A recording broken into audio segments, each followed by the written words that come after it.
Hello participants, welcome to this new module on AI creating a paradigm shift. In this module, we will try to understand how artificial intelligence and machine learning is actually changing, is actually creating a new paradigm shift in the minds of the people. In fact, in this first session, we are going to understand how machine learning is changing the approach to problem solving. In the previous lectures, you would have understood more about artificial intelligence and machine learning. And in that, you would have understood how machine learning is slightly different from the conventional approach. So this change of thought process from the conventional approach to the machine learning approach, where the data is being used, the past data is being used for understanding the patterns, thereby deriving insights, which will actually help you to solve the problem. That is, you are able to predict the future results with the help of the data that is from the past. Now, what is the paradigm shift we are talking about? Considering the traditional approach and the modern machine learning approach. The modern machine learning approach, we talk about prediction. So, prediction is the process of filling in missing information. So it takes information you have, which is often called as the data or the historical data, and use it to generate the information which you don't have. It can be about the present or it can be about the future also. So with the help of this prediction from the past data, you can actually predict a lot of things. Let's look at some examples. A current credit card transaction, whether it is legitimate or a fraudulent one, you can find out with the help of the past data. So let's take this example. You're actually traveling in your near to your college and you always withdraw from an ATM nearby. So every 2 weeks you are withdrawing 3,000 or 5,000 rupees from the nearby ATM. Now suddenly your credit card is getting swiped in Australia for nearly 3 lakh rupees, let's say. Don't you think there is a difference? There is an anomaly in the transaction? Because you are somebody who withdraws only 3,000 rupees every 2 weeks in an ATM nearby in a particular city. But suddenly 3 lakh rupees getting withdrawn in a different country altogether raises the eyebrows. That is, it looks like an anomaly. So the machine learning model will actually identify the pattern from the past data, and this new transaction can be detected as something which is not following your regular transaction pattern. So a flag may be raised by the machine learning model to the customer care executive. The customer care executive makes a call to you to check out whether you are really in Australia and making this transaction. If you say yes, it is a legitimate transaction. If you say no, the customer care executive will declare it as a fraudulent transaction and he will block your credit card. So it is all about finding those patterns in the past and trying to match it. Let's look at one more example. A tumor in a medical image can be seen as a malignant or benign with the help of the past historical data. The person looking into the iPhone camera, is he the owner or not? We can identify with the help of this prediction analytics. So how do you do that? So initially when you buy an iPhone, you are setting up this facial recognition, facial unlock. So you give different poses of your face and then finally record. Now there is a bit of pattern recognition which happens on the photos that have been taken, and iPhone recognizes that this is the facial structure I need to look for. Whenever somebody tries to unlock it using the facial unlock feature, I should check whether this person's face is the one which is coming up. So the new photo that is taken will be compared with the past photos and the pattern that has been recognized from the past photos. So if it matches with a good number, a good level of accuracy, that means you are the owner and the phone will be unlocked. If it doesn't match, then it doesn't unlock. So what is the new wave of artificial intelligence bringing in? It is actually bringing in intelligence, but instead it is not actually bringing in intelligence actually. It is actually bringing in a critical component of intelligence which is called as the prediction. So let's look at some more examples to understand this better. Let's look at transportation. How transportation can be seen as a prediction problem. I'm sure you have seen this autonomous vehicles working in different warehouses. They have always existed in the controlled environment for nearly over 2 decades. But they were limited, however, to places with detailed floor plans like factories, warehouses. Because it's a controlled environment with a detailed floor plan, you can allow the machine to just go around following certain rules and conditions. The floor plans actually meant engineers could design their robots to maneuver with the basic if-then intelligence.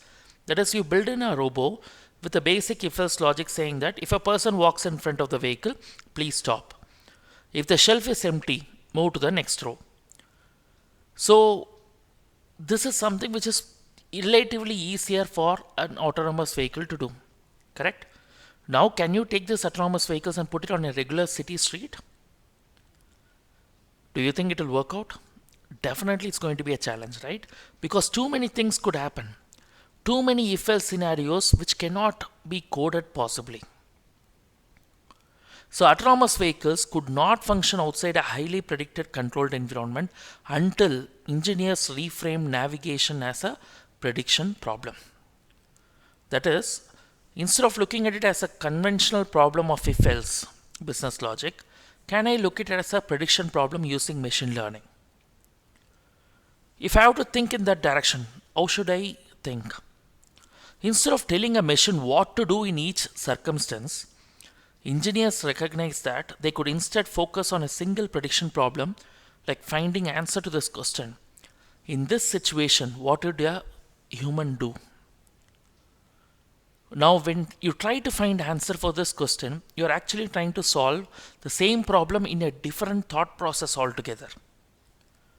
With this, the companies are investing billions of dollars in training machines to drive autonomous cars in uncontrolled environments, even on city streets and highways. Now let's see how this works. So first let's understand how a human tries to learn the driving. So the human drives for millions of miles. Okay, when he does that, how does he do that? He receives data about the environment through the eyes and the ears. Just by looking in front of the car, you're able to understand whether the signal is red, whether somebody is crossing the road. So such kind of inputs you're able to capture with the eyes. When somebody is honking the horn at the back, that means your ears are capturing it again from the environment, and you're able to understand whether you need to move left or right for the vehicle to overtake. So you process all these data with your human brain, and then you act in response to the incoming data. That is, you have only few actions in the car, isn't it? That is, you can drive straight or turn, left or right, brake or accelerate. Especially with the foreign cars, you don't even have the gear system, isn't it? So these are the set of actions which a human can perform while driving the car. Now let's understand how we can put in the same learning process for a machine. So engineers gave this car a powerful set of its own eyes and ears by outfitting the car with sensors. Example, cameras, radar, lasers, everything you can provide to the car, so that the car is able to behave like a human. That is, it has its own sensory organs which can capture the environmental inputs very easily. Now, you are making the human who is going to drive this car now. So when the human is going to drive this car, the AI observes the incoming data as he drives.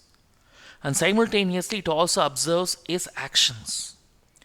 So what does he do based on the input data that is coming in? If the signal is red, is he applying the brake or is he driving the car straight? If the car in the front is showing a green signal, that is an indicator to the right, is he slowing down or is he going fast or is he maintaining the pace? So when the environmental data comes in, what is the human being doing? Is he applying the brake or is he turning right or accelerating? So depending on the environmental data, the human acts, isn't it? Now this AI machine is going to capture all these inputs. What is the data that is coming in? What is the action of the human being? So the more the AI observes a human, the better it becomes at predicting the specific action the driver will take, given the incoming environmental data. Now the AI learns to drive by predicting what a human driver would do in a given specific road condition. This is how you are able to convert a normal algorithmic problem, that is if else business logic problem, into a kind of a prediction problem whereby you are able to predict the human action with the data that is captured from the environment. So this makes a huge difference in the way it is solved, isn't it? But if modern artificial intelligence is just prediction means, why is there so much fuss about it? Don't you think that it is overhyped now when we say it's just prediction? Not really. Prediction is a very foundational input. The reason is, whatever you do today, there is a bit of prediction involved in your decision making. You might not realize it, but predictions are everywhere. Our businesses, our personal lives are riddled with predictions. And often our predictions are hidden as inputs into the decision making. Like for example, when I launched this online course, I know that okay, if I reach so many people, I may get so many students for my course. There is a prediction element in every decision that I take. So better prediction means better information, which means better decision making. So how paradigm shift has happened here? Now many problems have been transformed from the normal algorithmic problems to the prediction problems. That is, remember the old example of how to identify the image of an animal, whether it is a cat or not. It is not easy for us to identify it with the features. That is, by saying that, okay, boss, if the height is so much, this is a cat. If the weight is so much, this is a cat. If the eyes is like this, it's a cat. You can't put an if-else logic for all the features and then finally come to a conclusion. First of all, you can't put all the conditions, one. Second thing, there will be exceptions to every condition, isn't it? So that's where you move on to the prediction problem, whereby you say that I will give you 10,000 images of cat. Can you find a pattern in it? And then be prepared that, okay, this pattern belongs to the cat. When I give a new image, can you recognize this new image whether it is a cat or not?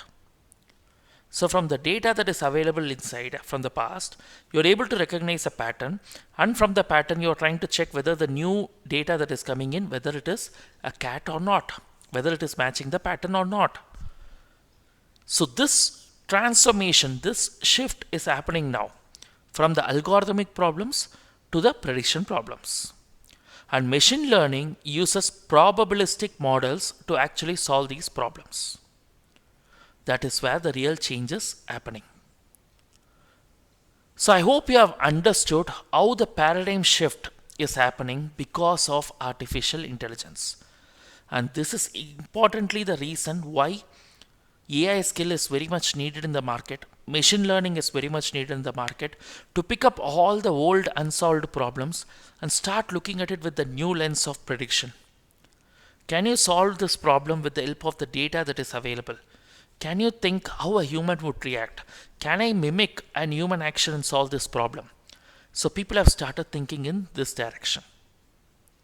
I hope with all the learnings in this course, you will also pick up this thought process of how to solve any problem with the help of the prediction logic. So I hope you have learned something new in this session. We'll meet again in the next session. Thank you.